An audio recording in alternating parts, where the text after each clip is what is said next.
एकदा जर का ही भाजी बनवली ना, तर या भाजीपुढे चिकन मटन सुद्धा फेल आहे। याची चव अशी आहे की ताटात वाढताच फस्त होईल। घरात भाजीला काही नसेल तर तुम्ही काही मिनिटातच अशी ही चमचमीत भाजी बनवू शकता।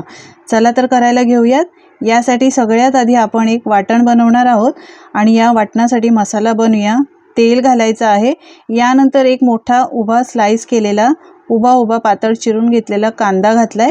कांदा चांगला मिक्स करून सोनेरी रंगावर भाजून घ्यायचा आहे। एकदम लो टू मीडियम फ्लेम ठेवलेली आहे आणि यावर आपल्याला हा कांदा चांगला याचा कच्चेपणा जाईपर्यंत परतून घ्यायचा आहे।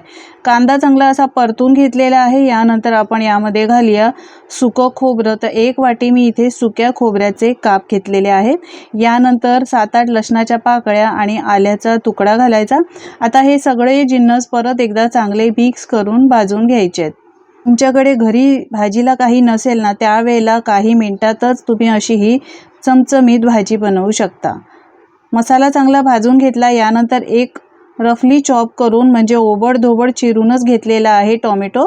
हा टोमॅटो सुद्धा यामध्ये चांगला मिक्स करून मऊ होईपर्यंत परतून घ्यायचा आहे।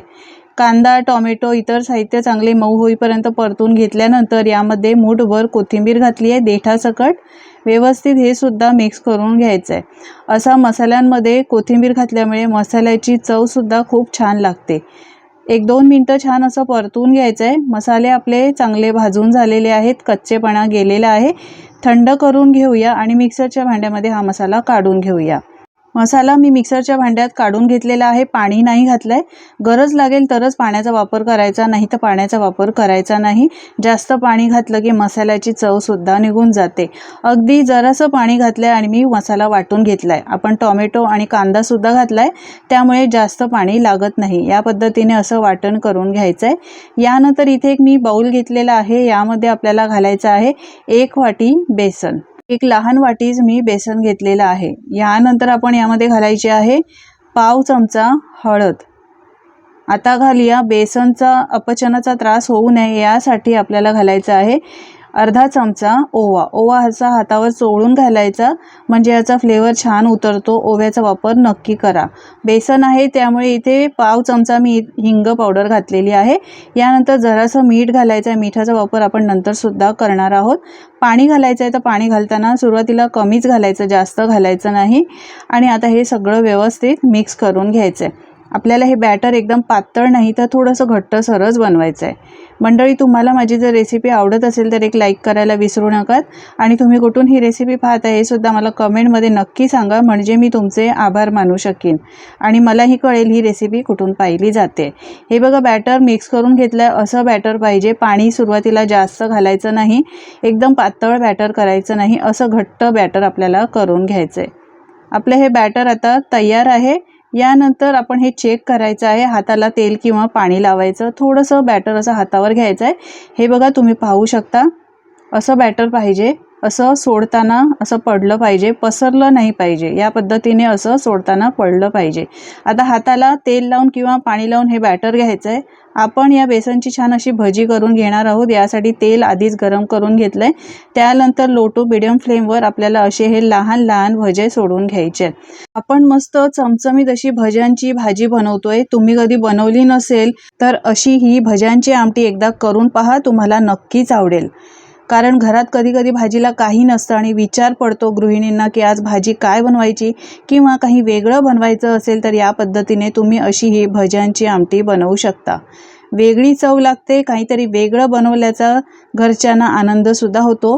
आता भजे घातल्यानंतर लगेचच याला मिक्स करायचं नाही, आपले आप ते वर येतात। त्यानंतर या पद्धतीने असे मिक्स करून घ्यायचे आहेत आणि सोनेरी रंगावर आपल्याला हे लो टू मीडियम फ्लेमवर तळून घ्यायचे आहेत। मस्त याचा रंग बदललेला आहे, हे बघा। यापेक्षा याला डार्क करायचं नाही, नाही तर ते काळपट दिसतात। काढून घ्यायचे झाऱ्यावर आणि सगळं तेल निथळून घ्यायचं आहे। आता या कढईमध्ये तेल खूप आहे, तर यामधलं तेल मी थोडंसं काढून घेते, कारण यामध्येच आपण भाजी बनवणार आहोत। तेल काढून घेतल्यानंतर यामध्ये कढीपत्ता घालायचा आहे। कढीपत्त्याचा फ्लेवर खूप छान येतो। यानंतर आपण यामध्ये घालणार आहोत 2 चमचे, लहान 2 चमचे काळा मसाला। काळा मसाला घालून तुम्ही कधी ही भाजी बनवली नसेल तर एकदा बनवून बघा, माझी खात्री आहे तुम्हाला याची चव आवडेलच। यानंतर एक लहान चमचा गरम मसाला, पाव चमचा हळद आणि 1 चमचा धणे आणि जिरे पावडर मिक्स घातलेली आहे। लगेचच हे तेलामध्ये सगळे मसाले मिक्स करून परतून घ्यायचे आहे, म्हणजे या तेलामध्ये हे मसाले परतल्यामुळे तर्रीसुद्धा भाजीला छान येते। मसाले तेलामध्ये चांगले परतून घेतल्यानंतर आपण जे वाटण केलं होतं ते वाटण घालायचं आणि वाटणसुद्धा या तेलामध्ये चांगलं परतून घ्यायचं आहे। 1-2 मिनटं आपल्याला हे वाटण छान असं मिक्स करून घ्यायचं आहे। चांगलं असं मिक्स करून घेतलेलं आहे। हे बघा, असं तेलामध्येच मिक्स करायचं। त्यानंतर झाकण ठेवूया आणि 1-2 मिनटं हे वाफ काढून घेऊया। मसाला चांगला शिजवून घेऊया तेल सेपरेट होईपर्यंत। 2 मिनटं हा मसाला मी चांगला शिजवून घेतला आहे। पाहू शकता तेल याचं सेपरेट झालेलं आहे। छान असं याला तवंग आलेला आहे, तर्री छान आलेली आहे मसाल्याला। आता यामध्ये आपल्याला घालायचं आहे चवीप्रमाणे मीठ। तर भजीमध्ये सुद्धा आपण मीठ घातलेलं आहे, त्यामुळे मिठाचं प्रमाण इथे कमीच घाला। नंतर टेस्ट करून तुम्ही मीठ घालू शकता। मिक्सरच्या भांड्यात पाणी घालून थोडंसं पाणी घातलं आहे आणि याची कन्सिस्टन्सी ॲडजस्ट करण्यासाठी इथे मी वापर केला आहे गरम पाण्याचा। पाणी घालताना गरम पाण्याचाच वापर करा, म्हणजे भाजीला छान अशी तर्री येते। मिक्स करून घ्यायचं आहे। यानंतर या भाजीला छान अशी चव येण्यासाठी आपण घालायची आहे यामध्ये कसुरी मेथी। कसुरी मेथीमुळे भाजी छान सुगंधित आणि चवदार बनते। मिक्स करून घेऊया आणि याला एक चांगली अशी उकळी काढून घेऊया। असेच झटपट बनणाऱ्या भाज्यांची रेसिपीसुद्धा मी अपलोड केलेली आहे, एकदा ती सुद्धा नक्की पहा। सगळ्यांची लिंक डिस्क्रिप्शनमध्ये दिलेली आहे। या रस्स्याला खूप छान अशी उकळी आलेली आहे, पाहू शकता। मस्त अशी तर्रीसुद्धा आलेली आहे। झाकण ठेवून 1-2 मिनटं ही ग्रेव्ही आहे आपण ही शिजवून घेऊया। मस्त अशी ग्रेव्ही आपली शिजवून झाली आहे, छान उकळी आलेली आहे। एकदा मिक्स करून घेऊया, पाहू शकता। मस्त असा तवंग याला आलेला आहे। आपण जास्त तेलाचा वापरसुद्धा केला नाही, कमी तेलामध्येच आपण ही भाजी बनवतोय, कारण यामध्ये आपण घातलं आहे गरम पाणी। मसाले तेलात परतून घेतल्यामुळे याला मस्त असा तवंग आलेला आहे। आता गॅसची फ्लेम बंद करायची आहे आणि आपण जे भजे तळून ठेवले होते ते यामध्ये घालायचे। बारीक चिरलेली कोथिंबीर घालायची। आता ही भजी या रस्स्यामध्ये घालताना जेव्हा जेवायला बसाल त्यावेळेला घालायची आहे। हा रस्सा जर थंड झाला असेल तर आधी चांगला गरम करून घ्यायचा आणि गरम गरम रस्स्यामध्ये हे भजे सोडायचे आहे, मिक्स करून घ्यायचे आणि त्यानंतर गरमागरम भातासोबत, भाकरीसोबत तुम्ही अशी ही भज्यांची भाजी खाऊ शकता किंवा याला भज्यांची आमटीसुद्धा म्हणू शकता। वेगळं तुम्हाला काही बनवायची गरज वाटणार नाही।